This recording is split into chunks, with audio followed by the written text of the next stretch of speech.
Welcome to the Big Game Hunting Podcast, where we help hunters like you prepare for the big game hunting adventures you've always dreamed of. Now, here's your host, John McAdams. Hello, John McAdams here. Welcome to episode 177 of the Big Game Hunting Podcast.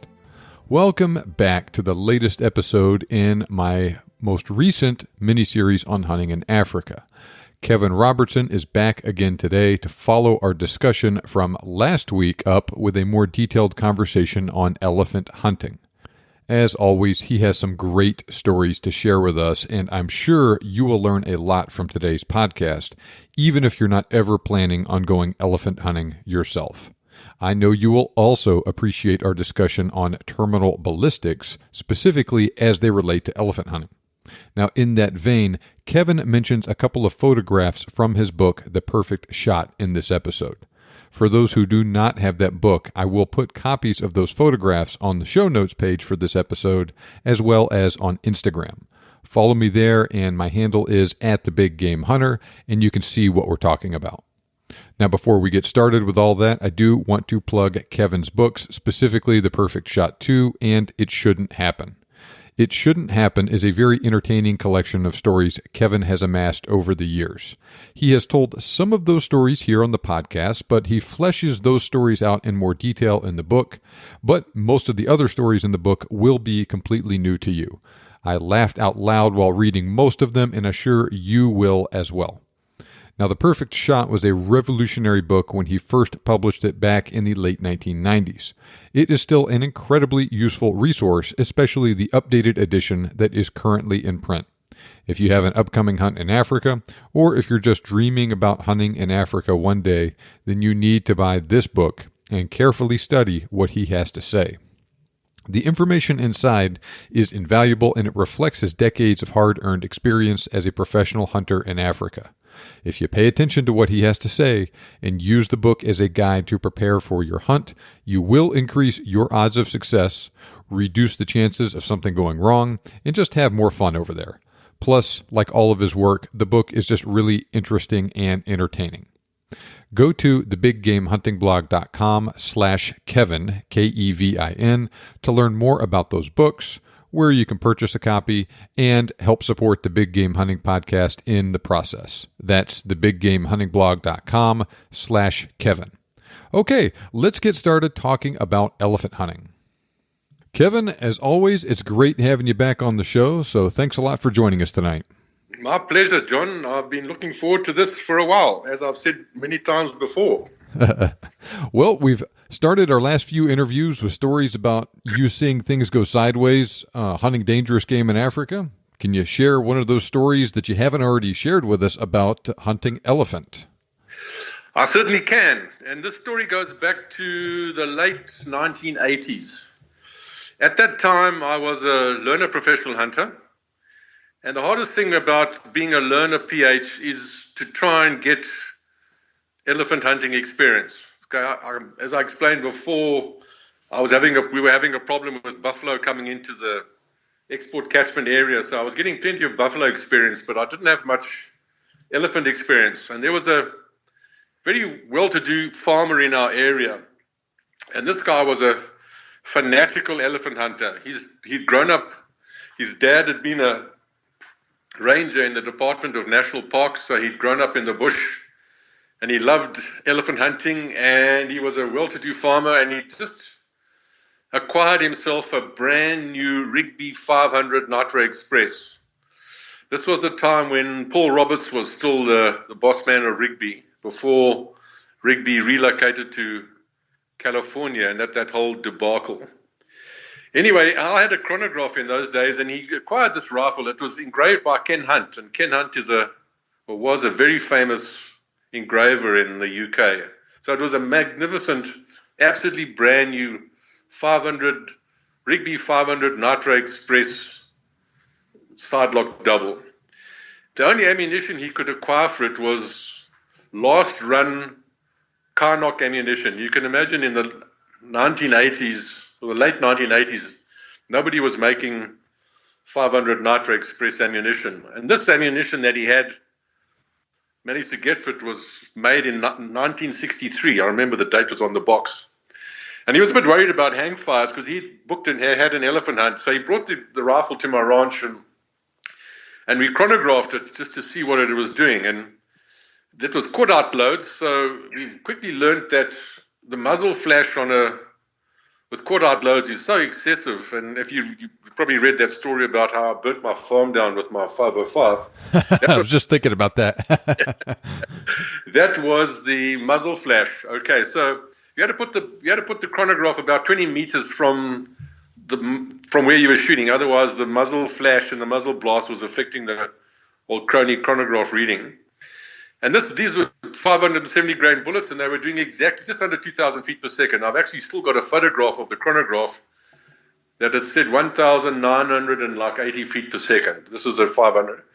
And that's quite interesting. Maybe at some later stage we'll talk about Carnock ammunition, because in my experience, the old Brits used to lie like hell when it came to the advertised velocity of the cartridges that they produced. My experience is that every load of Carnock ammunition produced 150 feet per second slower than it should have been doing. Anyway, we were hunting in the Chirara Safari area. That's an area that's against Lake Kariba, and the area was known as a bull elephant area. And it was just him, this farmer, myself, and we had the farmer in our area was the cameraman.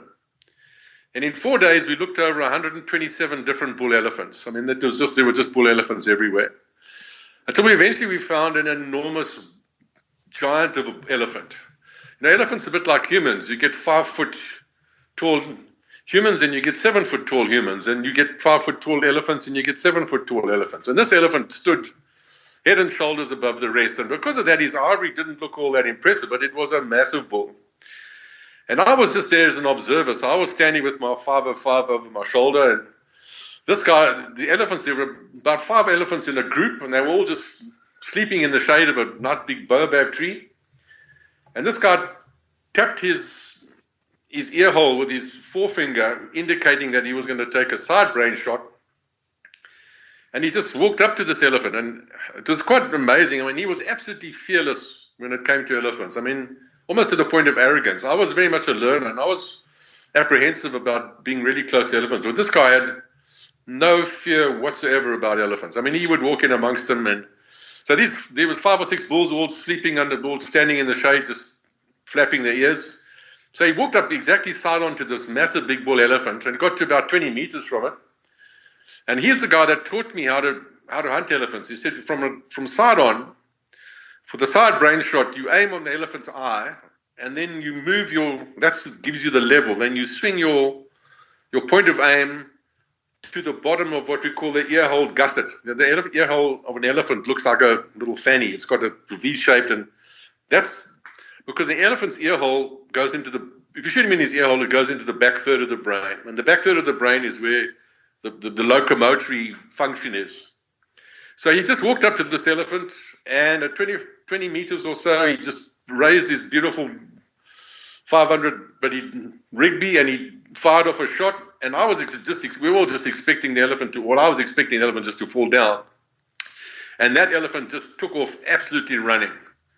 I mean, from being asleep to Usain Bolt in a flat sprint within a second. And he shouted, "Back me!" But by then, didn't even have my rifle loaded. I was just standing there as an observer. Anyway, he put in a backing shot, and then he set off running after this bull. As I've said before, this bod of mine is not made for running in the bush. But while he was running, he was so practiced, he managed to reload another 2 cartridges in his double. And I just started running off after him, and I heard another 2 bang, bang.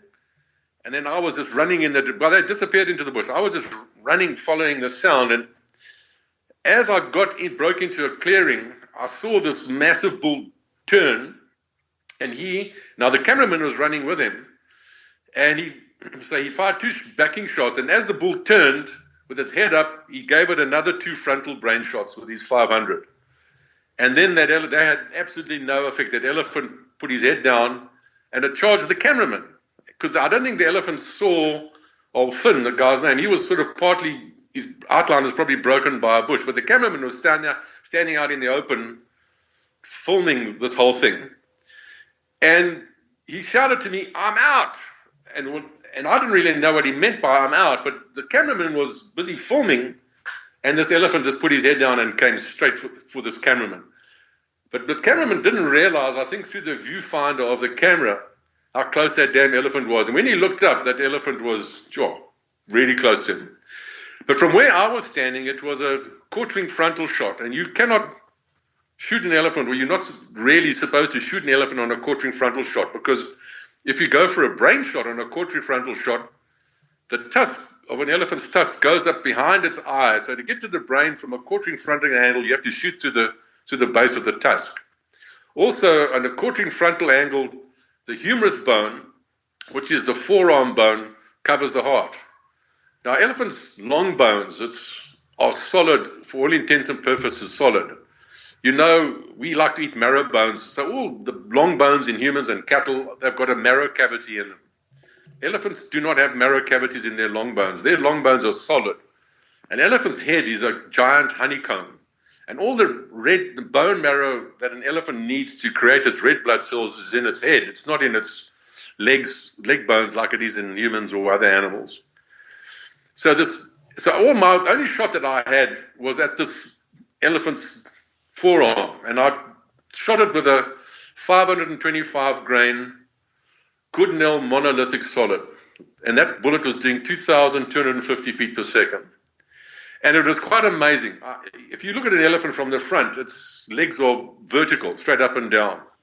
And as I just shot him on this shoulder, or basically on his forearm, and the elephant just stopped, and his whole front leg bent at a 15-degree angle.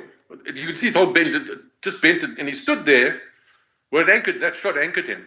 And the elephant just stood there screaming with his leg out at an awkward angle. And all of a sudden, blood started to squirt out of his bloody trunk, and that covered the cameraman in blood, because, I mean, it was that close.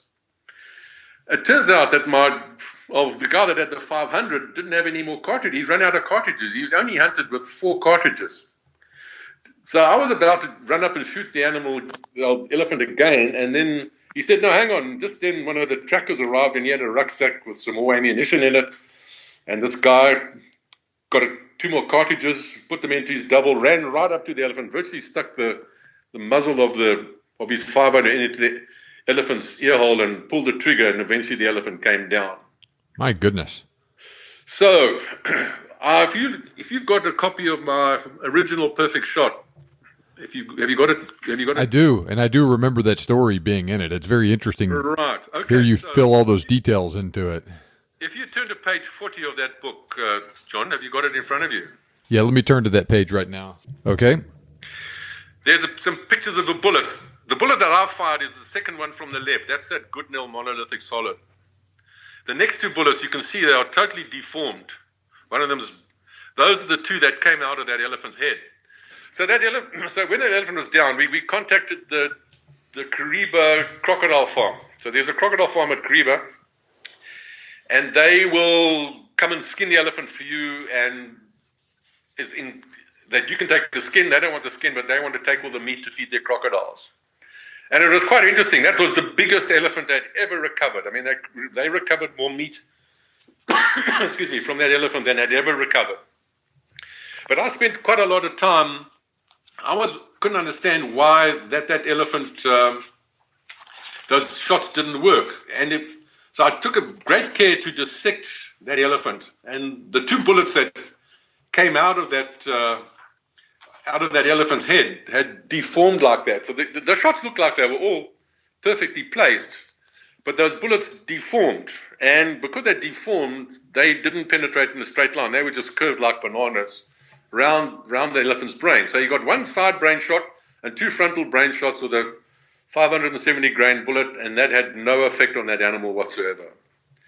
So a short time thereafter, Paul Roberts from Rigby came to visit me, and I took him on a bird hunt. And I had these bullets that I'd recovered, and I said, I couldn't understand it.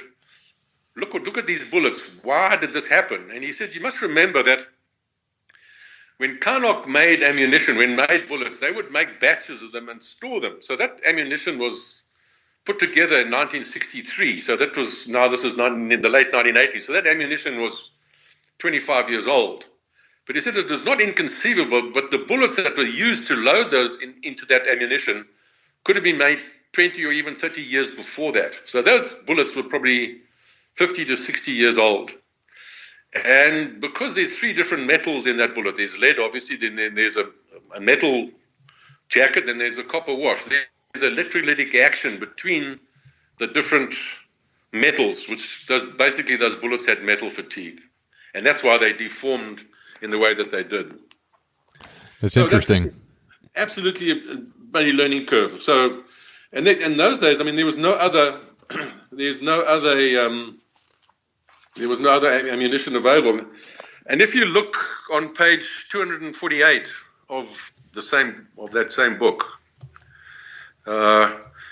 there's on the left is my tracker special cutting out the tusks of that bull that we shot. That's the tusks of that elephant there.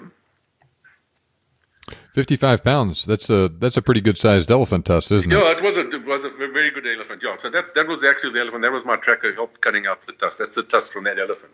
So that was an absolute.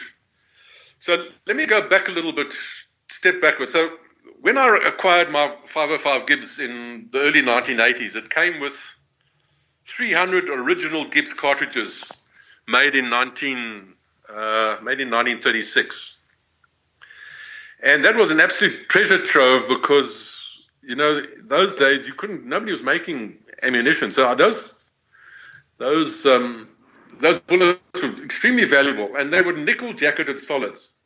So if you look on page 39 of my book, there are a picture on the fourth one from the right is a sectioned version of that bullet, and then the next one is a recovered version of it. So it was just a nickel-jacketed 525 grain solid. But because the nickel jacket is so thin, the bullet is basically comprised of a big chunk of lead, like the tip of your front finger, of your thumb. And I was surprised. I mean, I shot a whole bunch of buffalo with these bullets, and none of those bullets exited. And the knockdown effect was amazing. You'd shoot a buffalo on the shoulder, and the buffalo would almost get knocked to the ground, and you would find the bullet up against the skin on the other side. And every one of the bullets that I recovered was deformed. And the nose wasn't deformed. They were out of round. If you take a recovered bullet and you roll it on a piece of glass, it's not round. And the side walls were flattened. And I couldn't figure out. I thought, hell, man, surely these bullets should be shooting right through these buffalo.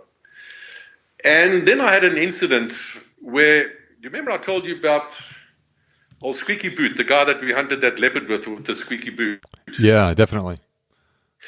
Okay, so it was a leopard buffalo cow hunt, and we ambushed a herd of buffalo, and they were walking past us, and the old game scout was calling out, bull, bull, bull, and the fourth buffalo that walked past us, he said, it's a bull, and I looked at it, but there was no penis sheath. It was a massive buffalo, but I said to him, no, man, that buffalo's got to be a cow. It's got no penis sheath. So I took my ring and I tapped my magazine of floor plate of my 505, and the buffalo heard it and swung around and looked at us, and it was definitely a massive-bodied buffalo cow. There's a condition in bovines called free martinism. You probably haven't heard of it. It's when you have bovines, when they have a set of twins, those twins share a common placenta. And if the twins are of opposite sex, they have a male and a female fetus developing in the uterus, they share the same blood supply. And the male sex hormones develop before the female sex hormones. So you have a female fetus developing under the influence of testosterone. So when that calf is born and it grows up, it's a cow that looks like a bull. It's called a queen or a free martin. It's a fairly well-documented phenomenon in domestic cattle, but I've only seen it twice in buffalo. Anyway, I'm sure this buffalo cow she was massive. She was as big as a bull. Anyway, she was looking at us, and she didn't know what we were, and she was shaking her head. And our Paul Clark, the guy with the Squeaky Boot, he was using a 416, and he set up on the sticks. I said, no, just shoot her in the front of the chest. But as he fired the shot, the cow shook her head and dipped her head, and I saw his shot hit her on her lower jaw. And I just saw bits of teeth fly, and this buffalo cow reeled backwards with her jaw sort of hanging and her tongue flopping out, and turned and ran down and disappeared off the end of a ridge. But she reappeared on the other side. We measured it later, it was 170 meters away, and she was running flat out in full gallop. And the old game scout shouted, "Bansi and Konamana pools," because she was running towards the lip of the escarpment. The lip of the escarpment is like the edge of the Grand Canyon, and you just dip down into the Zambezi Valley. And I love shooting sporting clays, and I just treated this as a rabbit, as a rolling rabbit. I just swung from behind, got in front of her, pulled the trigger, and kept on swinging. And it's the luckiest shot or the most amazing shot I pulled off in my life. I pinned her straight through both shoulders, and she just dropped her head. Her horns dug in, and she flipped, and she did a somersault and rolled over the edge of the escarpment. So we ran up to there, and there she was. There's a little tree growing about 100 feet down. There was a mapani tree, and she'd rolled up against the mapani tree. And we managed to recover her. But when we recovered her, what absolutely amazed me was that shot had exited both her shoulders. So what was the difference? At normal shooting, buffalo shooting distances, those solids were not shooting through a buffalo, but 180 to 170 meters, they'd shot through both of them. So I started to investigate seriously. I got involved with terminal ballistics and studying ballistics, because there's an organization called the International Wound Ballistics Association that studies wounds, and it's the pathology of wounds. And I've got a friend who worked at the Virginia State Medical School, and him and I became friends, and he was an expert ballistic witness, and he was a member of this organization, and I've discussed this thing. So he said to me, "You know what's happening? Start looking at those wounds. And normally with a solid, you should just get a hole penetrating straight through. But the wounds that these bullets were creating were far greater than they should have been." And I've suddenly clicked on that the bullets were tumbling. Are you familiar with the Greenhill formula? No, I'm not. So Alfred Greenhill was the British mathematician that worked out how fast a projectile needs to spin along its horizontal axis to attain gyroscopic stability.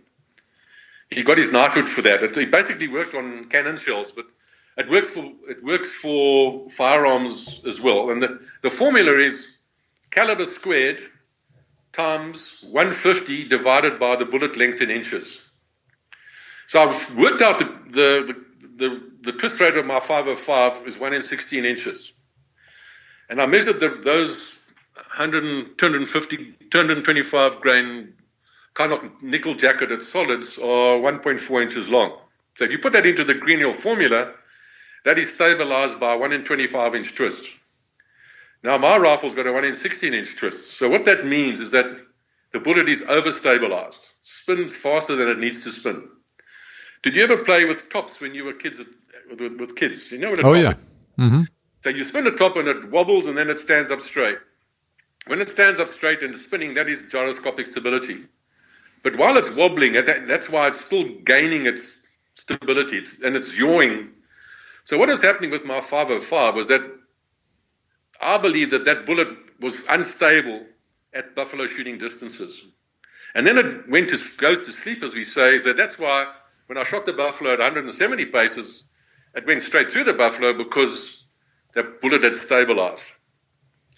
And I had another incident when I started looking seriously into shooting large, dangerous game at close range. The 375 H&H is notoriously poor penetrator at really close range. And I had an incident where I took a Canadian on a buffalo hunt, and he was using my Browning A-bolt, which had a 1 in 12 inch twist.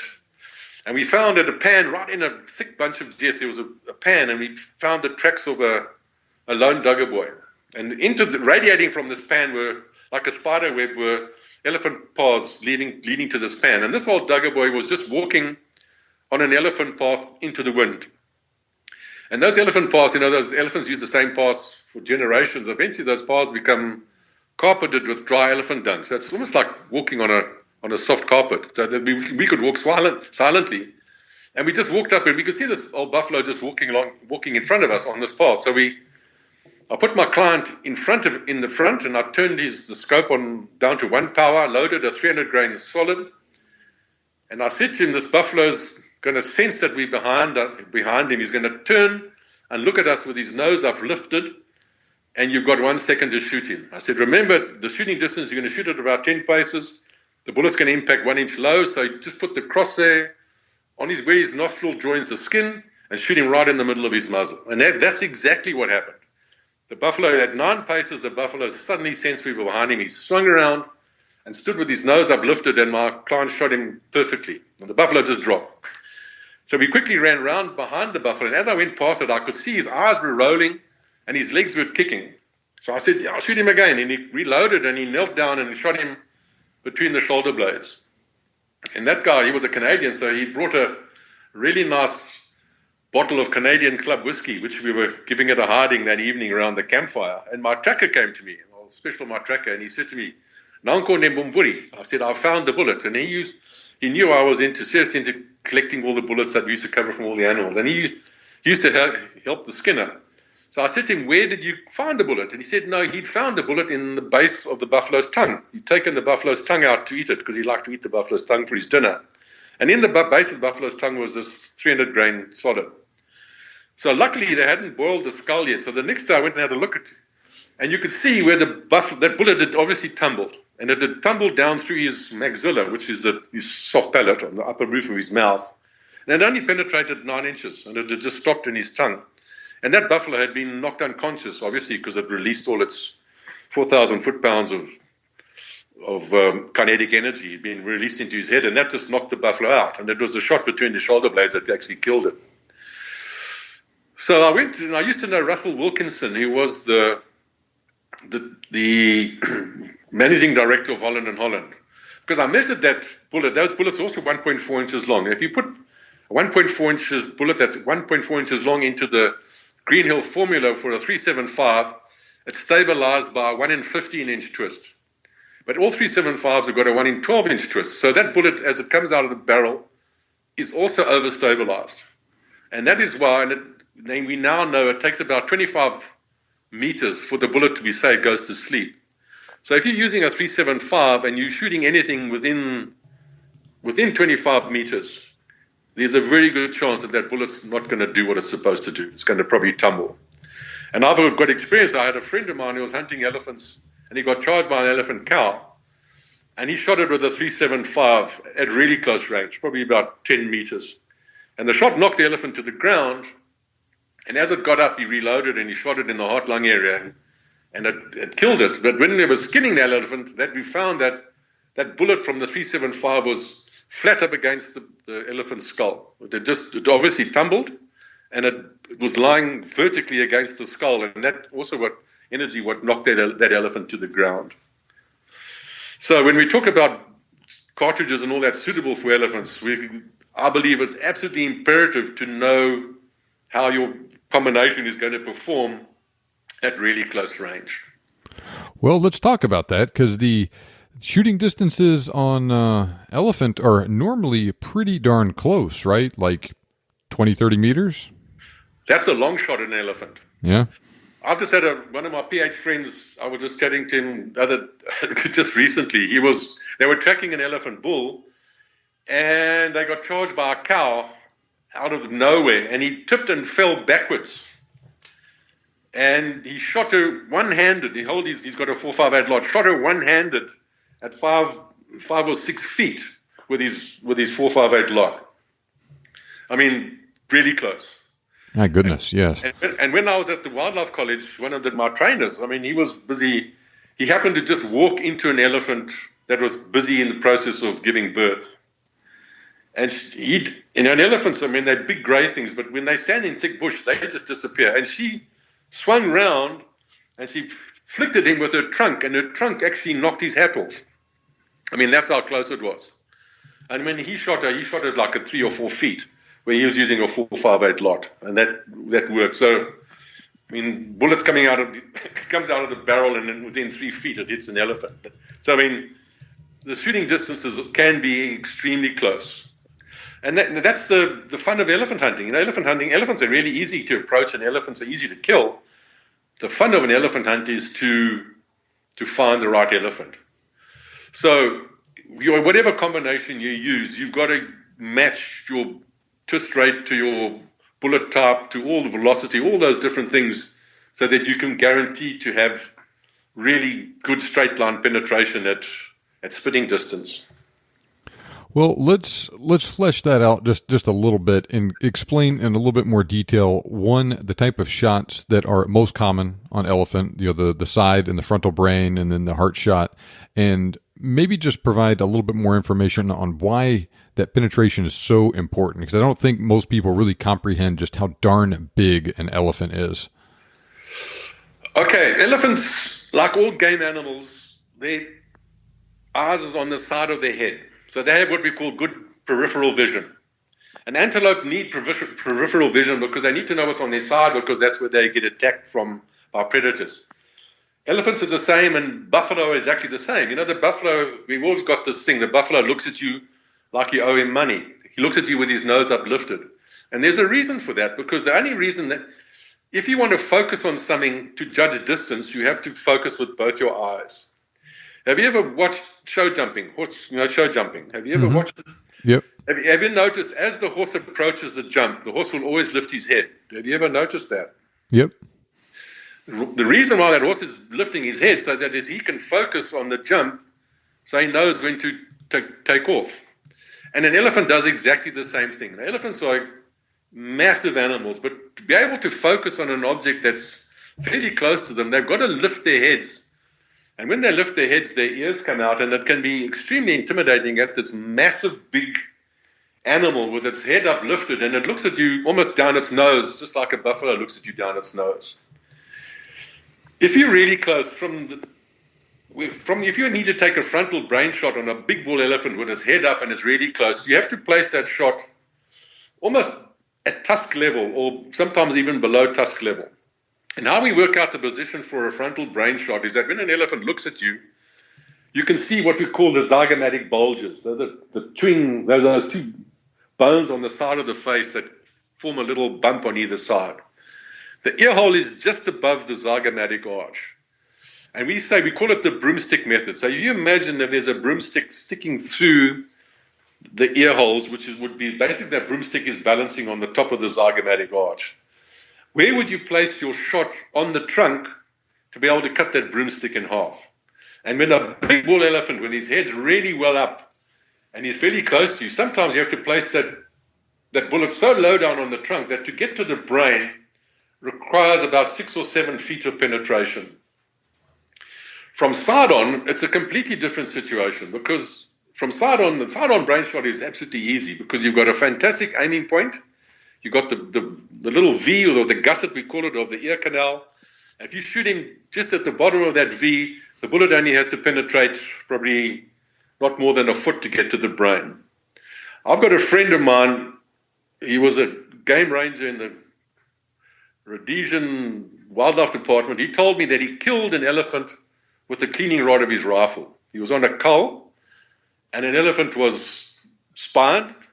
It was paralyzed, but it was still alive, and he'd run out of ammunition. So he took his cleaning rod of his 308 and he put it into the ear canal, and the ear canal is a bit like a dog's ear canal. It goes down a little bit and then it does a right angle bend. He worked the cleaning rod into the canal, and he just, all his might, he rammed it, and he killed an elephant with the cleaning rod of his rifle. So from side on, it's pretty easy to kill an elephant from side on. And I know of a guy that shot an elephant with a 222 and killed it from side on. So from the side brain shot is an easy brain shot, but the frontal brain shot on an elephant is extremely difficult because there's no reference point, and it depends on how big the elephant is, the shooting distance, how tall you are, how high up the elephant is, how high its head is held up. So it's a really difficult situation. And I believe that some of the more popular cartridges that people seem to think are the best things since sliced bread, I don't believe that they've got the penetration to reach the brain because they don't have enough sectional density.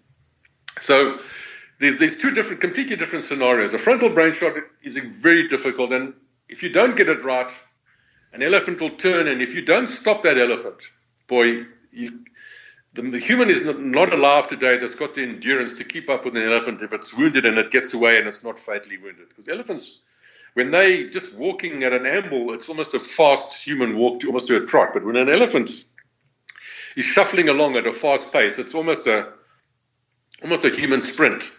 They cover ground extremely rapidly. So you don't want an elephant to get away. The hard shot is also really easy. Elephant from side on, elephants when his legs in the vertical position, he's got what we call the armpit crease, and you just go hands width above the armpit crease, a hand's width in front of it, and that's in the top of his heart. And elephants are easy to kill with heart lung shots. I mean, you read Bell and all those old guys used to shoot elephants in the heart lung area with 7 mils and 303s, and they're relatively easy to kill. What your listeners probably don't know is that elephants do not have a pleural cavity. You know, if you open up a white-tailed deer, as you open up the chest cavity, you'll see the lungs have collapsed, and there's a big space inside the chest cavity. Mm-hmm. Elephants' lungs are attached to its ribs. So if you open up, and if you take an elephant's ribs out, you have to cut the lungs away from the ribs. Because when an elephant draws water up its trunk, if you were siphoning petrol out of a can, for example, you sucking with your mouth, you're relying on that negative pressure in your chest cavity to create the suction to draw the water up. So you're fighting against a vacuum in your chest cavity. An elephant, because they take so much pressure to suck water up his trunk, he just uses his intercostal muscles and he uses his diaphragm. So he's not fighting against a negative pressure in his chest cavity. So when you shoot an elephant in the lungs don't collapse, but they do fill up with blood really quickly. So an heart lung shot, an elephant's heart is as big as a 5-gallon bucket, and an elephant's aorta is the thickness of your wrist. And those are very large and very accomplished targets, but you don't get that immediate drop to the shot.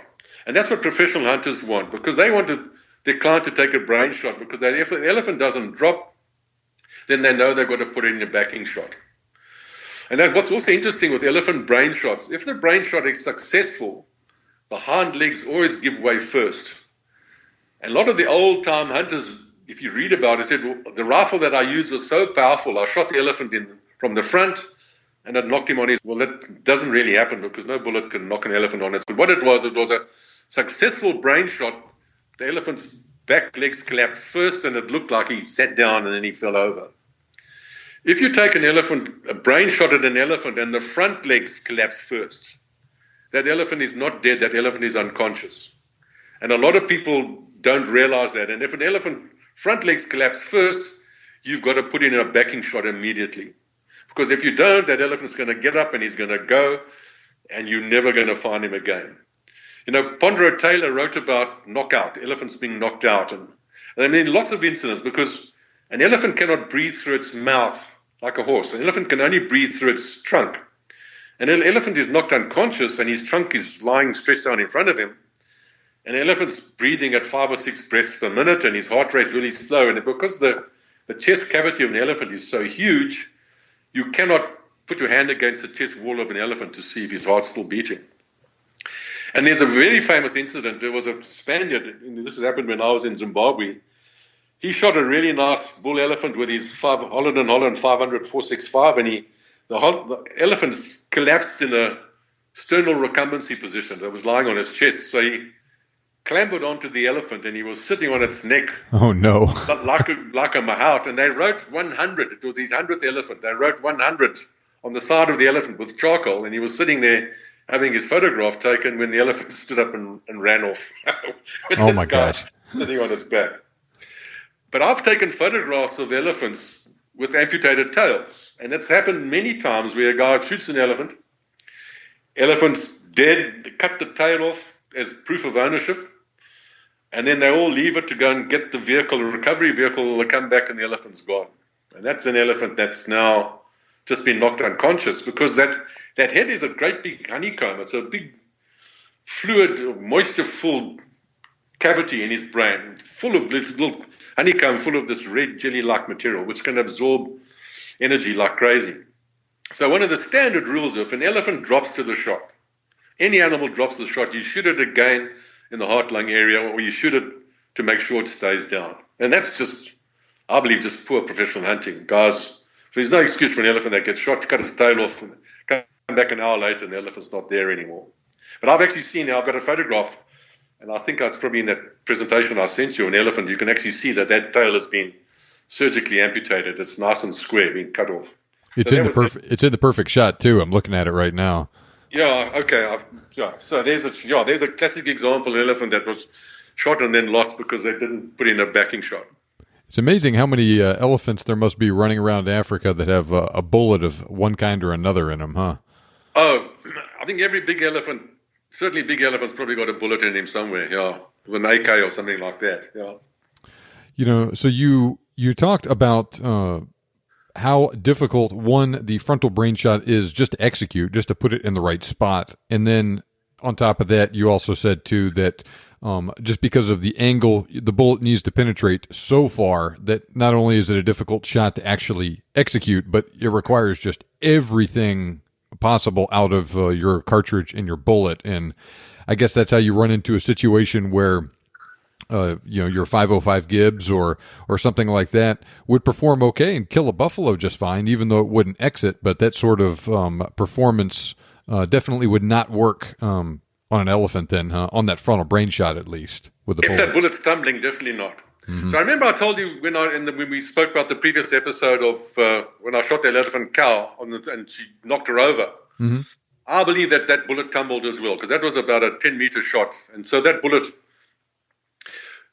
a my 505 definitely with its twist does not like short bullets. As soon as I went to 600 grain bullets and monometal bullets, okay. I mean, those are using 600 grain North Fork full copper bullet. That's a flat nose or a Dezombo. Those bullets are 2 inches long, and you put that into the Greenhill formula, and that's stabilized by 1 18-inch twist. So my rifle definitely likes long bullets.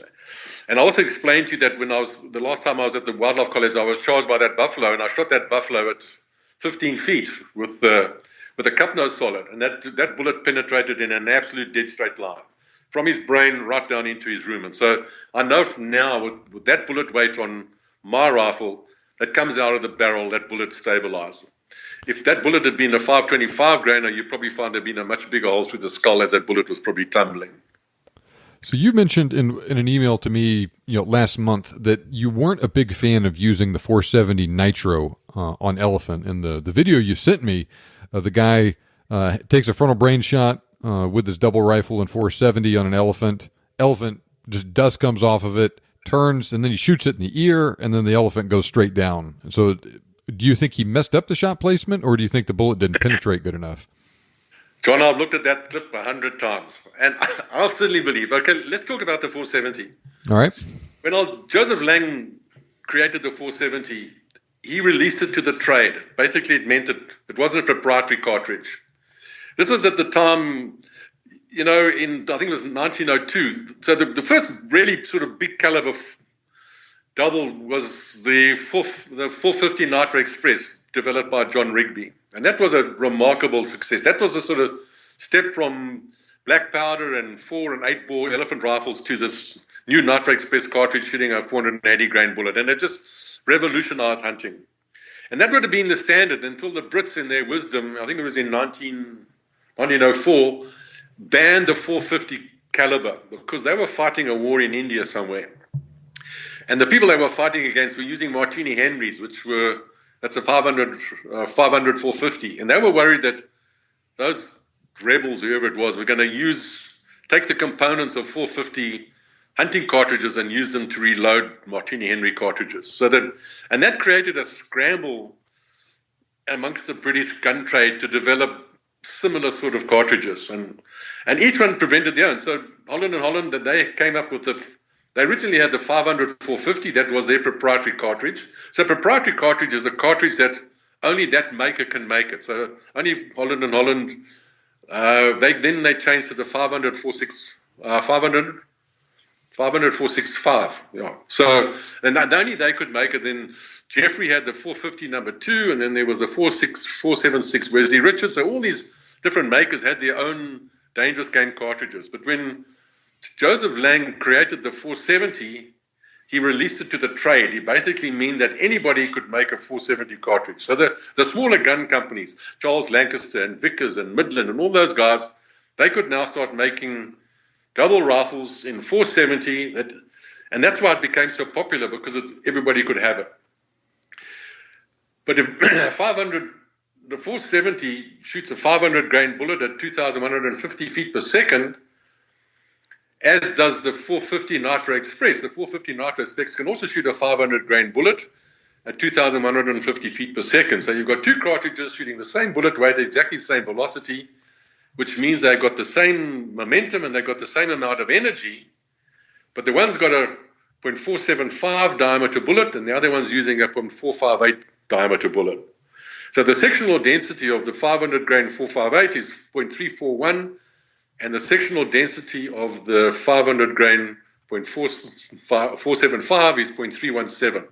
And I believe that is the critical difference. I've said all along, right from when we started talking, I said, in my opinion, when you're starting to talk about dangerous game hunting and big game bullets and all that, in my opinion, the most vital factor of all the different ballistics is the sectional density.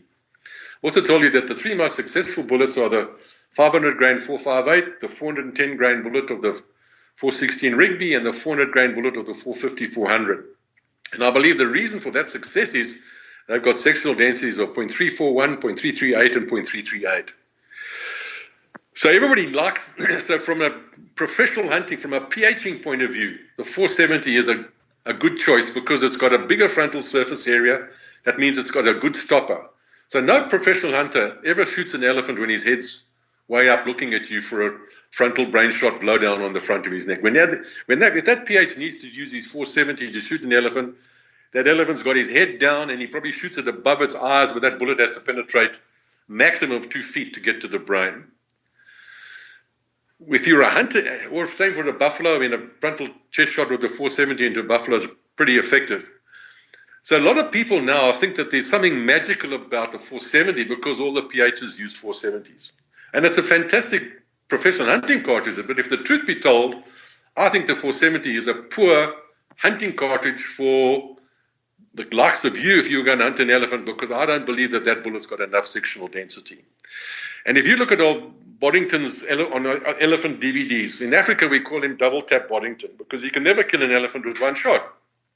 He also uses a 470 and he takes a frontal brain shot, and that elephant always turns and he has to shoot it with the second time to get it down. Exactly, there's that clip that I showed you. I mean, that clip that I've sent you, that I've looked at it 1,000 times. That shot looks to me perfectly placed. And I'm absolutely convinced that bullet just doesn't get to the brain because it hasn't got the momentum, hasn't got the sectional density of that bullet is too low to penetrate that 5 or 6 feet that it's needed to get to the brain. Also, so what the 470 needs, in my opinion, is a 540 grain bullet. If you increase the bullet weight of the 470 to 540 grains, it will also have a 0.341 sectional density. But nobody seems to, this is my theory and my opinion. So we're going to talk about what I believe is a good calibers for hunting elephant. If someone wanted to go and hunt an elephant and you wanted to use a large bore rifle, I certainly believe that from a hunting perspective, the 450 Nitro Express shooting a 500 grain bullet at 2,150 to 2,200 feet per second is a much better hunting option for the client that wants to go and hunt an elephant.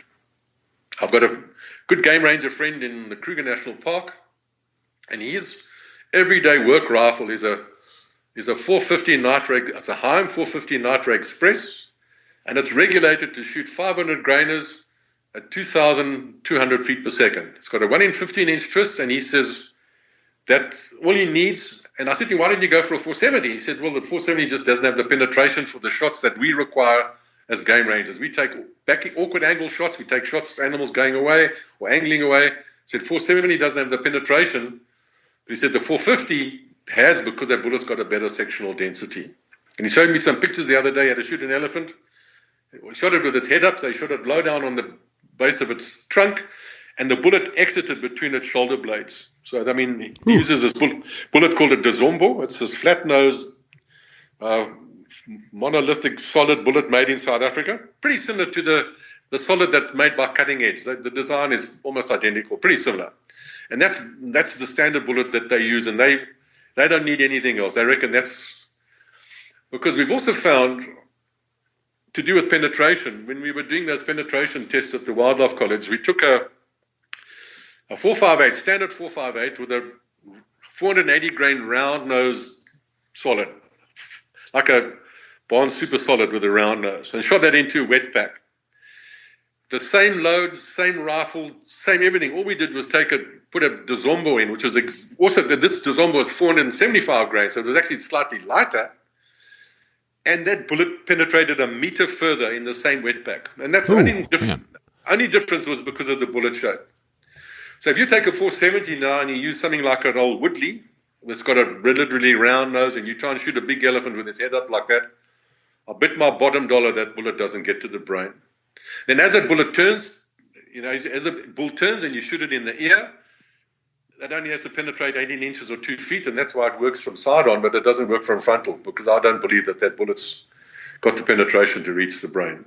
And your opinion then that say a 458 Win Mag or a 458 lot with a 500 grain bullet would just be an outstanding choice then for elephant, then I assume, right? Oh, absolutely, yeah, absolutely. And same thing with your 505 Gibbs with the 600 grain bullet. Oh yeah, I've got a friend, and I meet him at the show. He uses 600 grain, and he loads it at 2,200 feet per 2,000 feet per second. And he said, listen, the biggest bull elephant from side on, that bullet comes out the other side. And so what do you think about using a 375 or something like that? Okay, so the 375, if I was going to hunt an elephant with the 375, what I would just explain to you about stabilization and that, I would just use a 350 grain bullet. Yeah. And because a 350 grain bullet is stabilized by a 1 in 13 inch twist. Because in the 375, we use this 380 grain rhino, which is a fantastic bullet for buffalo. And it's just accurate, works really well. And the reason it works so well because that's bullet's 1.6 inches long. And if you plug that into the Greenhill formula, that bullet's stabilized by 1 in 13 inch twists. So you're there. So if I was hunting an elephant within a 375, I would use a 350 grain flat nose solid. But if I had to use a 300 grain, I didn't have any other option. I would not take a shot closer than 25 meters from. But then sometimes you can't. Sometimes hunting doesn't work out like that. You can't predict what's going to happen. I mean, is that a situation where you would just refuse a frontal brain shot and only take a heart shot or a side brain? I would think so, if the guy's not comfortable with it. It just depends on, because the PHs know, because the PHs say, listen, if you're going to take a frontal brain shot and that elephant doesn't drop, I'm going to have to back you. And that's why they like their clients to take brain shots, because they know that there's no immediate reaction, they just back them.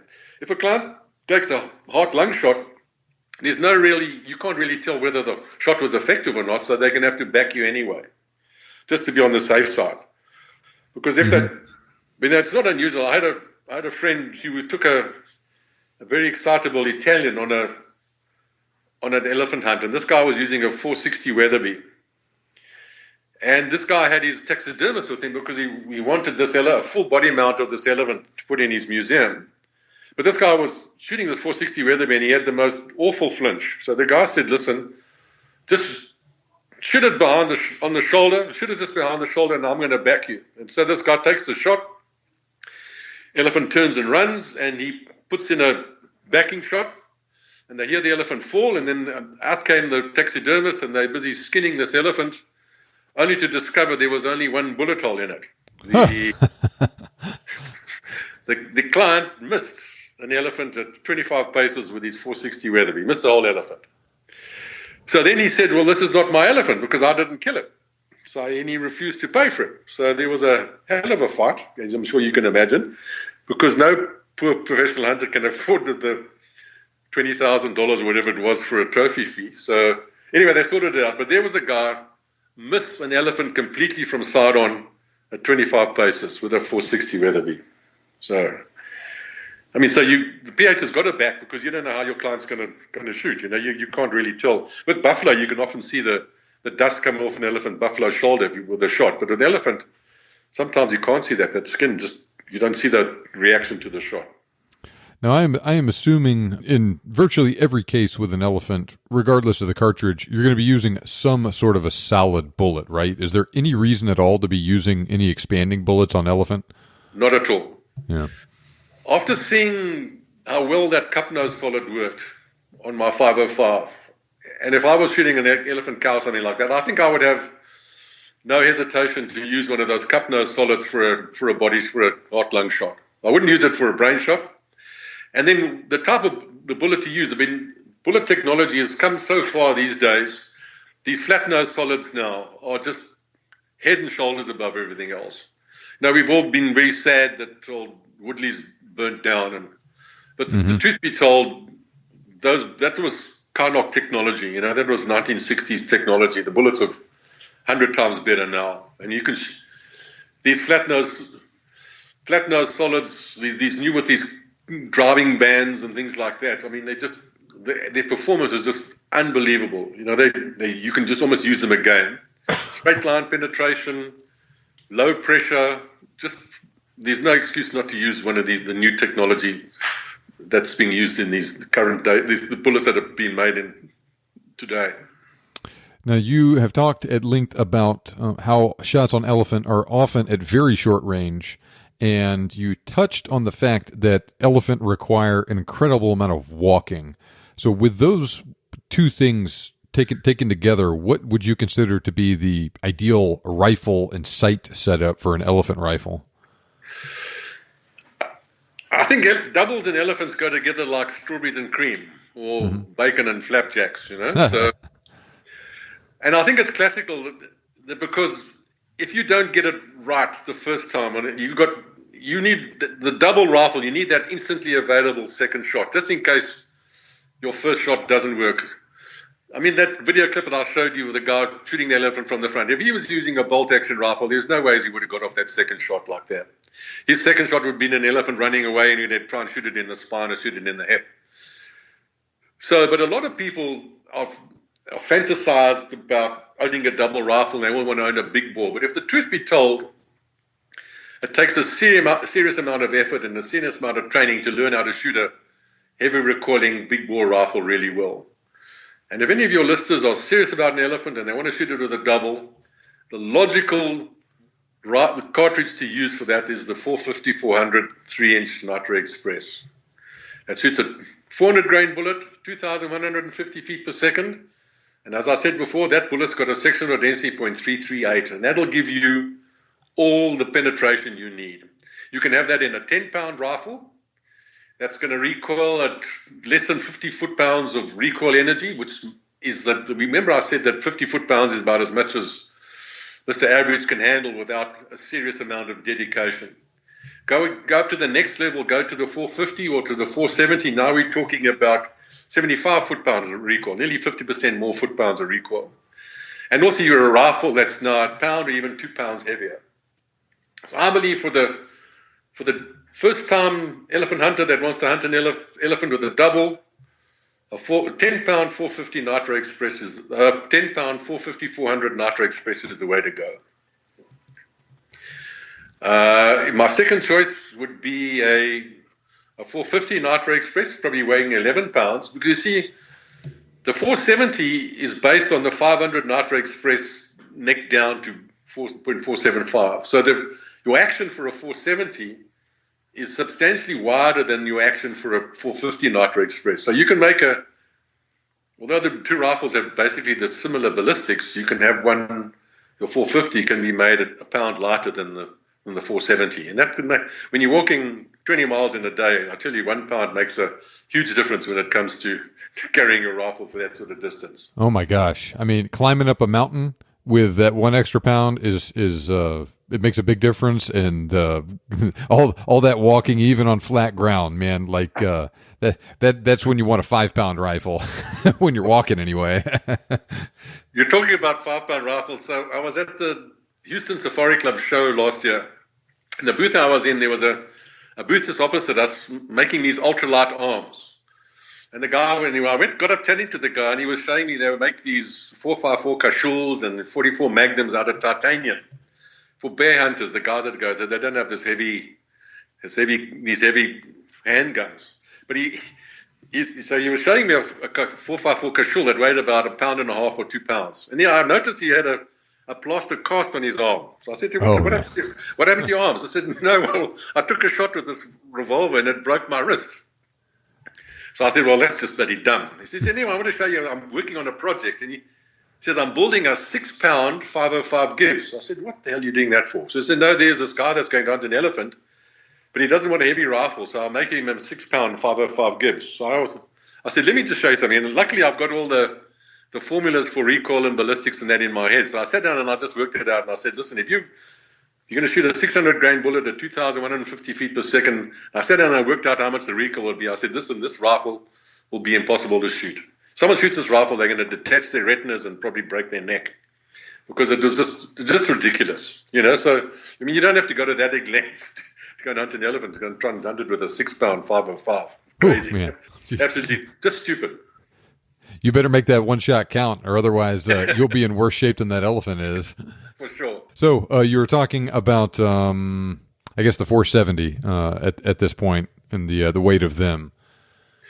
Yeah, 470 at least 11 going to 12 pounds. Decent 470, and that's heavy, And you probably need between 11 and 12 pounds for a 470, and then about 12 pounds for a 500 Nitro Express.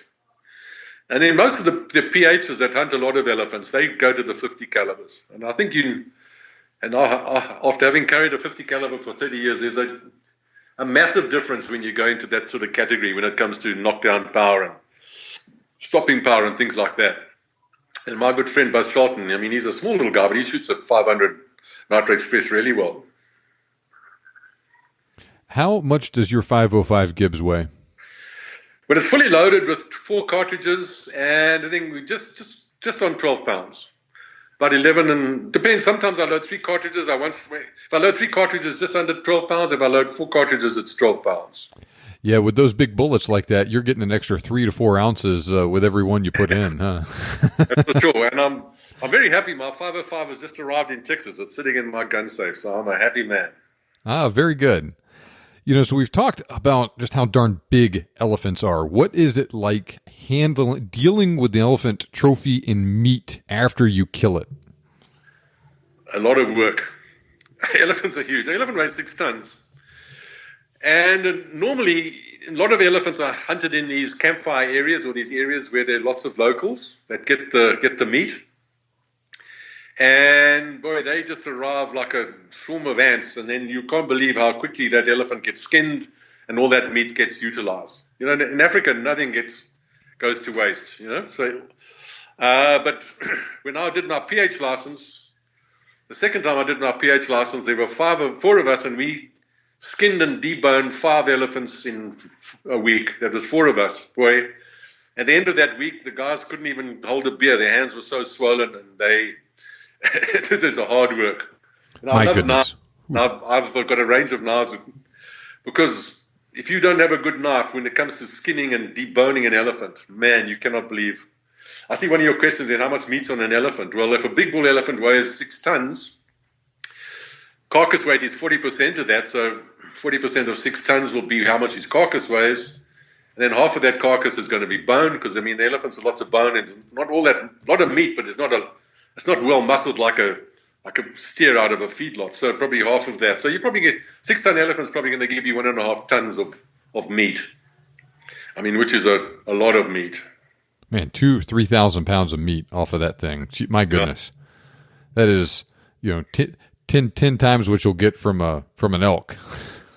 Yeah, I mean, which is a big animal in and of itself, but you're dealing with that usually 1, maybe 2 people, and you carry it out on your back afterwards. You're not doing that with an elephant. Now, the guys that usually hunt elephants, they would have a low bed trailer with a winch on it, and they would fully equipped to handle that sort of thing. They would come with a big tractor with a low bed trailer with a winch, and you just slide the whole elephant onto the trailer and take it to the slaughter facilities, and then they would handle it. Because I can assure you, protein is a precious commodity in Africa, and no scrap of protein goes to waste. So all those elephants get utilized.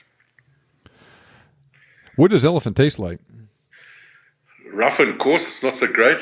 Yeah. Elephant heart's not too bad, and they say that the chewing mussels, I've had a little bit. I didn't particularly like it. But, an African that's starved of protein, and it probably tastes like Wagyu steak to them, so I'm sure that but they eat it. They certainly eat it, yeah. So with a trophy bull that's taken in Africa these days, how old would you say most of them are, average age? Probably 35 to 40. You must remember the elephants that are 50 years old now were born in the 1970s. And if those figures that I told you about Botswana, that there were 50,000 elephants in 1990, and those elephants were doubling every 10 years, if you take that back, so when those elephants that are 50 years old were now, there were only 12,500 elephants back in those days, So the elephant, and if an elephant population is doubling every 10 years, it basically means that at any one time, 50% of your elephant population is under 10 years old. And then that's what we see if you go to places like the Kruger National Park. You just see hundreds of young elephants. The old elephants are not all that many, but they will get older. But my friends that hunt elephants in the Zambezi Valley and things like that, they tell me the really trophy elephants are 35 to 40 years old.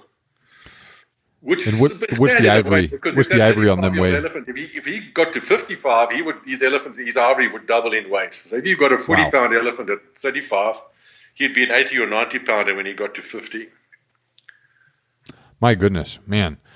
So is this a case where their ivory continues to grow their entire life? They don't regress. You won't see them breaking it off at some point as they get older.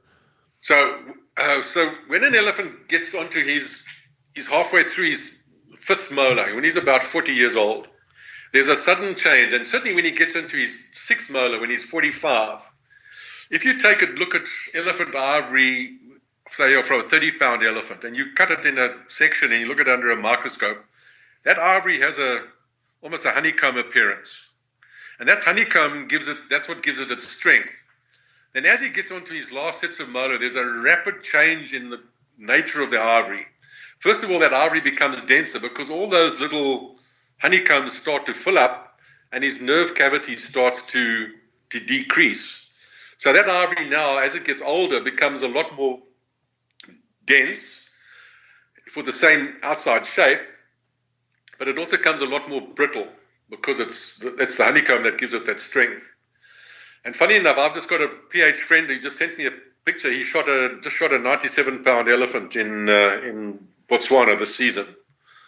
And he's standing next to a 65-pound tusk as well. And the two tusks look almost identical in outside dimensions. But the 65-pound elephant was from a 65-pound tusk from a young elephant, and the 97-pound tusk from a much older elephant. So that ivory was just much more dense. So there's this, in the last 20 years of an elephant's life, its ivory will double in weight. And you just get these massive growth spurt. And you'll see in those presentations I sent you how the same elephant taking at different times, how his tusks actually change. So the older the elephant you can get, basically the denser the ivory will be, the heavier it'll be for whatever dimension that you've got. And hopefully the nerve is shorter, so that'll also add to the weight as well. Oh, very interesting. Yeah, so kind of the opposite with what you run into with some other animals, like white-tailed deer. How do you evaluate an elephant for trophy quality when you encounter one in a field? First thing you look for the elephant's a tracking hunt. How do you prepare for an elephant hunt? Well, remember we said with buffalo, you got to walk 10 miles in a day? Well, an elephant, you got to walk 20 miles in a day because the elephant is just a walking machine. The elephant just spends 18 hours a day walking and eating. That's all it does.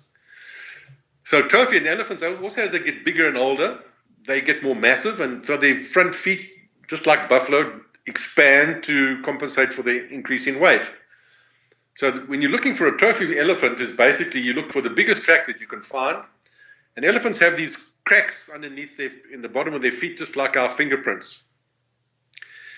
And the older an elephant gets, the bigger the cracks get and the wider the cracks get. So you want a big track with these big wide cracks that is the size of your thumb.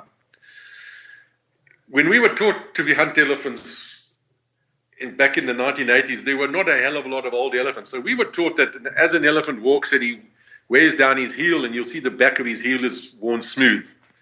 Well, I've written that in my perfect shot, and I'm a bit embarrassed to probably admit that that's probably not right, because we never really saw the tracks of 50-year-old elephants, because there were very few 50-year-old elephants. But that book I sent to you, Kwao Denker, that rather eccentric German in Namibia, he's got pictures of 50-year-old elephant tracks, and that heel is just full of tracks. So you get a big track that's massive, 24 inches in diameter on the front foot. So the elephant's front foot is round and his back foot is oval. And I wear size 12 Courtney boots, and I've found many tracks where I can put both my feet into the front track of an elephant. My goodness. And then when you're tracking an elephant, elephants defecate about every 15 to 20 minutes. As they wear out, elephants, buffalo chew the cud sideways, but elephants, when they chew the cud, they don't chew the cud, but when they chew, their jaws, it's a backwards and forwards motion.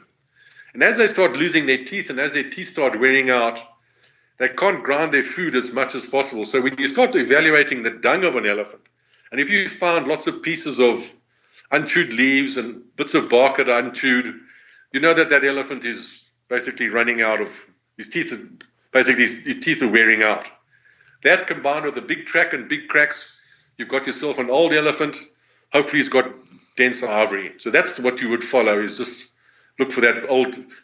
Just like hunting buffalo. The buffalo, you want a big track with a squared off edge. With an elephant, you want a big track with big cracks and dung that's got lots of fiber in it. Then you know you've got an old elephant, and then hopefully you've got dense ivory. The judging on elephant's ivory, the weight of an elephant's ivory, is probably one of the most difficult sciences that you can. It's a bit like judging a kudu. It's extremely difficult. But what we would do, the formula is it's the diameter of the tusk at the lip in inches. So it's quite hard to, if you take a beer bottle, to say what's the circumference of that beer bottle. But you can look at a beer bottle and say, well, that thing's got a 5-inch diameter. If you multiply by that by 3, it gives you the circumference. So it's the circumference of the lip of the tusk at the lip in inches times the outside of the curve in feet. So if you've got a 6-inch diameter tusk, that's 18 inches at the lip, and he's 5 foot sticking out around the curve, well, that's be 18 times 5. And then we look at the age of the elephant, depending if he's a young bull or if he's older. If he's older, you take off a lesser percentage. If he's a younger bull, you take off 10% to give you roughly to work out what the weight of the ivory is. And some guys get very good at it, but to judge ivory is extremely difficult. It helps because when an elephant is putting food into his mouth, certainly the elephants in, like a Zambezi Valley, for example, the tip of an elephant's trunk is 16 inches in circumference. So we use it when he's putting his trunk in his mouth. You can compare the diameter of his trunk to the diameter of his tusk at the lip. That gives you sort of an indication. But there's no set science in. You can get 2 tusks that look almost identical to the outside measurements, and one will be 60 pounds, the other will be 90 pounds, just because the elephant's older and the ivory's denser. Very interesting.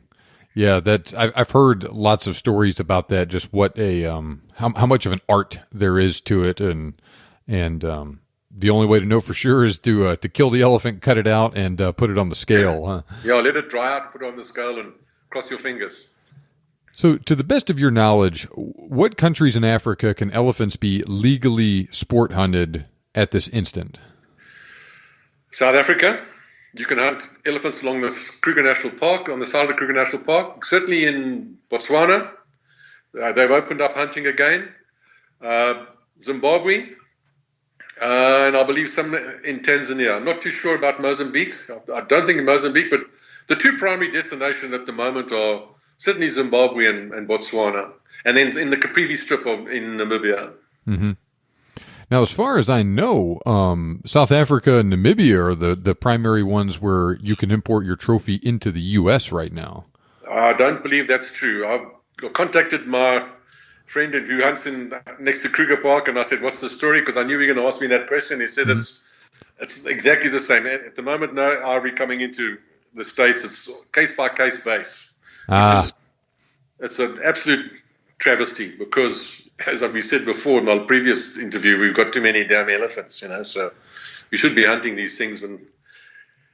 Yeah, I remember a couple of years ago, the Obama administration shut down the import of ivory from Tanzania and Zimbabwe into the U.S., and they left open South Africa and Namibia. And then I do remember reading that you could potentially take it in from Zimbabwe, but it's not a guarantee at this point, or from anywhere, like you said, case by case. Every case, you have to apply, individual case by case. There's no set guarantee, which is crazy because and it's just, and that hunting elephants is what's keeping the anti-poaching going. That's protecting them. It's just it's a ludicrous situation. So, are there different times of year where it is better or worse to be hunting elephant? Yes, definitely. So when I was in Zimbabwe, there was a different hunting season, and the first hunts of the season, they always went for a premium for the guys that wanted to hunt elephants, because elephants are extremely smart animals. And during the non-hunting season, they will leave the national parks to go into the safari hunting areas. And the first hunt into that area, he's the guy that got the best chance to find the elephants that haven't realized that the hunting season started. Also, at certain times of the year in certain parts of the country, where there's a fruit called amarula. Have you familiar with that? Oh, yes. You've obviously had an amarula before. Oh, yeah. Mm-hmm.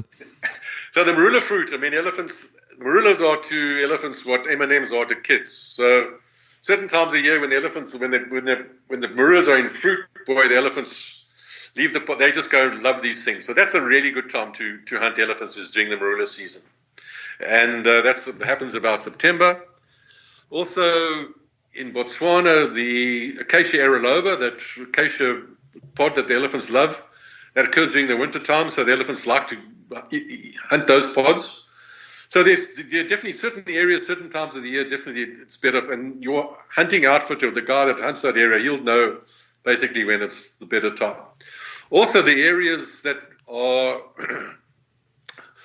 around communal lands, when the guys have got corn and they've got pumpkins, and these guys that grow these crops next to these wildlife areas, because elephants are notorious crop raiders. So that's also another good time of the year to hunt those, what they call PAC, problem animal control elephants, is those times of the year when the corn is ripe and the pumpkins are ripe and the millet and all those crops that the poor locals grow, and try and protect them from the elephants. That's also a good time to hunt problem animal elephants. So at this instant, if someone asked you, Kevin, I want to go to Africa and I want to shoot the biggest possible elephant that I can, where would you tell them to go? Just what country? I'd probably say that chances are in Botswana or Bushman land, just as below in Namibia, below the Caprivi Strip. Mm-hmm. It's a fascinating area, covered by the book Over Denker's book that I sent you. It's an absolutely boring area because there's just nothing there. It's just this miles and miles of scrub land that's not all that attractive to look at. But that is an elephant retirement area. And those old bulls seem to go there just to retire. Not a lot of water. But it's an interesting, and when you get there, not a lot of roads there, and you just find a track and you track it. Over Denker, when he was hunting that area, his clients lost an average of 15 kilos. That's 35 pounds per hunt. You just walk your backside off, because you walk out, go to camp and just walk. You'd walk 20 miles a day every day for 2 weeks. But those elephants there were just huge. It's not attractive ivory, because the ivory is very, very thick. Now you'll get a tusk that's 24 inches at the lip. It only sticks out of the lip 2 feet, but that tusk weighs 100 pounds. Ooh, wow. The ivory in the Zambezi Valley is much thinner and much longer, so it's much more attractive ivory. But there, I mean, you get a 40-pound tusk that'll be nearly 5 foot long. So Namibia, Botswana, as I said, there's just been a 99-pound elephant shot, and there's just been a 97-pound elephant shot this year. They don't say too much about it because the greenies will throw their toys out the cot. So these guys, the elephants are there. That happens. Nobody just says anything about it at all. But they definitely are. And the guy said, there's 200,000 elephants in Botswana, so there must be lots of big elephants there. But I think the best elephant hunting from the point of view from a pure hunt, I would say that the Zambezi Valley gives you the purest hunt. The elephants are not huge. 35 to 40 pounds is a really good trophy, but the area where you hunt it in, you walk through the most, elephant's just a walking machine. So you spend your life following these tracks, and those tracks take you through the most gobsmackingly beautiful country. These little springs and places that you would never see if you're a photographic tourist, because you would never get the opportunity to go to these places. The southern end of Zimbabwe, around the Wankie National Park, the elephants there are much bigger, much heavier. The tusks are shorter and thicker. It's not as attractive country, but the chances there of shooting a 65, 70, or even an 80-pound elephant are much better. But it's a completely different type of hunt. So, what do you want to do? There you'll see a lot more elephants, and you've got a chance to look them over, as opposed to the Zambezi Valley, where you'll find a track and then you just stick with those tracks. Elephant hunting's changed now that we've got GPSs and we've got radios and cell phones. In the olden days, you got on a track and you stayed on that track, and it was not uncommon to sleep on the spoor. You just tracked that elephant until it got dark, and you made a fire, you lay on the ground, and you slept until the sun came up, and you got up and carried on tracking him the next morning. I mean, those days are gone. Now these better roads, so the guys, they have two hunting vehicles out. Guys are scouting, looking for tracks, GPSs, and if you're following an elephant and you find him and he's not what you want, you just use your GPS to look for the closest road. You send that coordinates to your driver. You walk to the closest road. Your driver's waiting to pick you up, and he's got a nice cold drink ready for you. So what used to be, olden days we used to hunt elephants. 21 day an elephant hunt was 21-day safari. But now with two vehicles and driving and GPSs, you can cover the same amount of ground in 14 days or even 10 days if you really put your mind to it. So the safaris have got shorter due to technology, but it's a tracking hunt because elephants spend their lives walking. So all you got to do, you just got to drive around until you find the right track, and then you just follow that track. Whew, man. Yeah, definitely one of those hunts where you're really going to wear out some of that boot leather, huh? Oh, for sure. But then again, in Botswana, the guys can hunt by just driving around and looking for elephants, spotting them. They've got these Toyota Land Cruisers. They build like a platform on the back, so you stand 6 foot above the cab of your Land Cruiser, and the guy stands up there like a crow's nest in a boat, just driving around, looking for the backs of elephants sticking out above the scrub. You find the elephant, then you get out and you approach it and have a look at it. So that's changed elephant hunting completely, and I think for the worse, if I might say it like that, because I believe the thrill of the hunt is in the tracking and admiring the skill of these amazing humans that can track when you think you can't see anything, and they can follow it like the center line down a highway. Well, we have talked at length about hunting elephant tonight. Is there really anything else that you think we need to cover that we haven't already gotten to? I think we've done just about everything, hey? I'm just looking at your list of things now. No, so maybe just quickly the different types of elephant hunts. Sure. Okay, so people hunt elephant cows, and probably the cheapest elephant hunt you can get is a tuskless elephant hunt. And I believe that's probably the most dangerous hunt that you could ever do, because, man, those tuskless elephants, and you get into the jess, they can be aggressive. And I explained before, with my experience with hunting cows, how the herd can react. And I've never been a fan of that because of I just think it's very disruptive for the herd to have a family member shot and all the others get aggressive. And that's why they become so aggressive, because those family members get disrupted. But you can hunt an elephant cow, tuss's elephant for less, probably about the same price, and you can hunt a buffalo. The next elephant hunt that you can have is what they call a non-trophy hunt. It's just an elephant that's got broken tusks, and a lot of elephants break their tusks because the elephant's tusks are tools.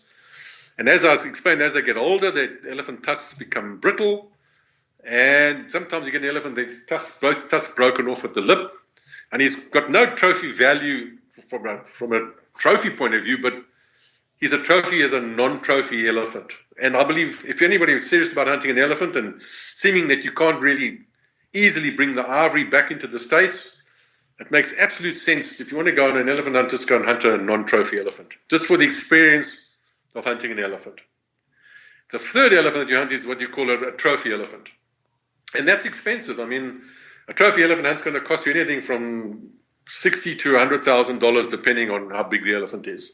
Basically, it works out $1,000 a pound. So, and guys are prepared to pay for that. But I believe that we shouldn't, the mere fact that you cannot legally or easily and get your trophies back into the States should not put people off. Because what are they doing now? They're making replica of the ivory. And they've got it down to, it's so good. If you see two tusks lying or standing there and you say which one is the real one and which one is the trophy, I could not tell the difference. The only way you can tell the difference if you bite it. If you've got that's apparently, my wife tells me, that's the only way you can tell the difference between a genuine pearl and a cultured or fake pearl is to try and bite it with your teeth. And I believe they say, so these guys, so if anybody wanted to go and hunt a trophy elephant, and it wouldn't matter when you shoot 100-pound or something like that, you can have a set of replicas made, and they DHL them to you, because there's no import duty. It's just a replica. It's got no, and they weight them until they be exactly the same weight as the original ones, and you cannot put them on above your fireplace. You can't tell the difference, and then you've got your trophy there while you go through the mountain of paperwork and all the years to try and legally get your trophies into the country. But I would encourage the people that are listening to this to say, please give this some thought, because my friends, the PHs that offer the elephant hunts, they desperately need people to come and hunt their elephants, because that's the majority of their income. About 60% of their safari earnings, or the guys that hunt in the Zambezi Valley, were from elephant hunts. Now they've lost that income because people said, I'm not going to hunt an elephant because I can't bring the trophies in. So they battle to sell these elephants now because nobody wants to buy them. And I'd see that the UK have just now banned the importation of all trophies. So that's the UK out of the market as well. So that's going to be another bitter pill for these guys to swallow. So I would encourage you, just for the experience of seeing Africa being a totally different hunt, and just go and hunt a non-trophy bull, and just for the experience. It's just an absolutely amazing experience. I'm betting for my friends, the operators and the PHs, because they need you guys to go and hunt elephants, that's for sure. So what, for someone that shoots an elephant of any kind that has tusks that they're not able to take them back to their own country with them, what happens to that ivory? I think it just goes into storage, Probably just kept you can't sell it, you can't do anything with it, I mean, Zimbabwe's got a mountain of ivory in their stores there, they just keep it there, Every now and again you sell off a bit, but there's nothing really you can do with it. It's and yet it's a commodity that people want, the East one. That's why there's poaching, because the Chinese and they still like to carve ivory and stuff like that. But I know friends that just let the operator, their outfitter, just keep the ivory for them while they apply for a permit. It might take 5-6 years to get their tusks in. But this replica thing now I believe is becoming quite a big factor in it, because they've got it down to a fine art now, where you quite honestly, you cannot tell the difference between a genuine article and so while I'm sitting here looking at you, I'm looking at a pair of buffalo horns I've had these buffalo horns for 40 years. And when I was coming to the States, I had no paperwork for them, and I thought, oh my God, I can't bear it. So I had these set of old buffalo horns, I had a replica set made. And I'm looking at them now, and I cannot tell the difference between this replica set and the original set of buffalo horns that I left back in South Africa. So that is certainly an option for the guy that's hunted an elephant, but understands that he's not likely to get these trophies, the tusks, back into this country. Is this the sort of deal that just a taxidermist could do for you, or is it a more specialized job? No, the taxidermist does it. Old Debbie Peake at Machaba in Mound. She's making them all in Mound. You just take the tusks to her, and she just copies them. Yeah. Okay. And you get them exactly the same weight, and they got the little cracks in them. As I said, you can't tell the difference. They just look exactly the same. And then she can just FedEx or DHL them to you, and there's no paperwork or anything like that. It's just a piece of, there's no paperwork with it. It's not a genuine article. It's just a copy. Mm-hmm. Yeah. Well, that is a pretty cool deal. Well, okay. As always, this was a very interesting and enlightening conversation, and I'm looking forward to having you back on, and we'll talk more here soon about crocodile and hippopotamus hunting. Good. When you're ready, just give me a shout. Sounds good, Kevin. You have a great night. All right. Good. Cheers. Good night, John. Now, as always, I thought that was a great discussion that Kevin and I had, and I learned a lot, and I hope you did too. Like I mentioned earlier, follow me on Instagram @TheBigGameHunter to check out those bullet photos that we talked about. Now, elephants are very unique creatures, and hunting them is completely unlike anything else on this planet. Their immense size and unique anatomical features demand absolutely perfect ballistic performance.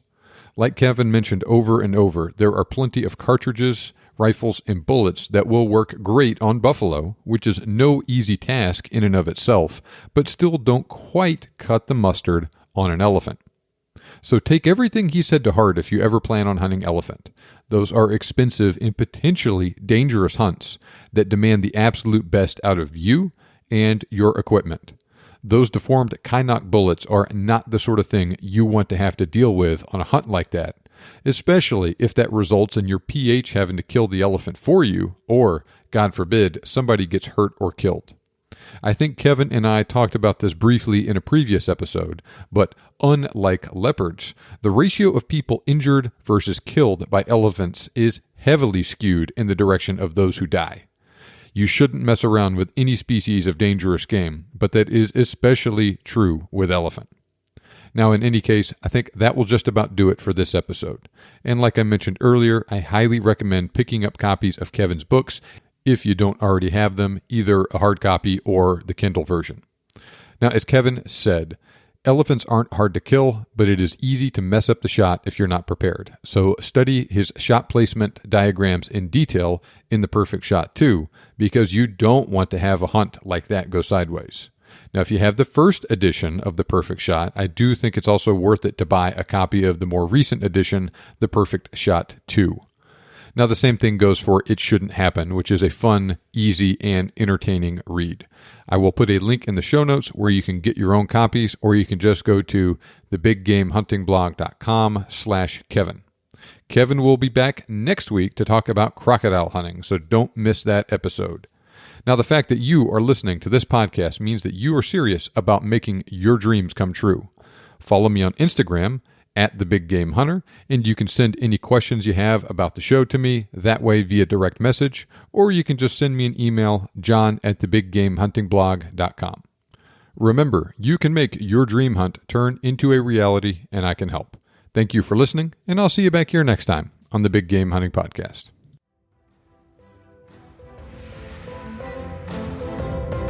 This show may be over, but we have plenty more for you on our website. For more information on today's topic, as well as lots of other useful hunting resources, head over to thebiggamehuntingblog.com. We look forward to having you back for the next episode. But until then, happy hunting.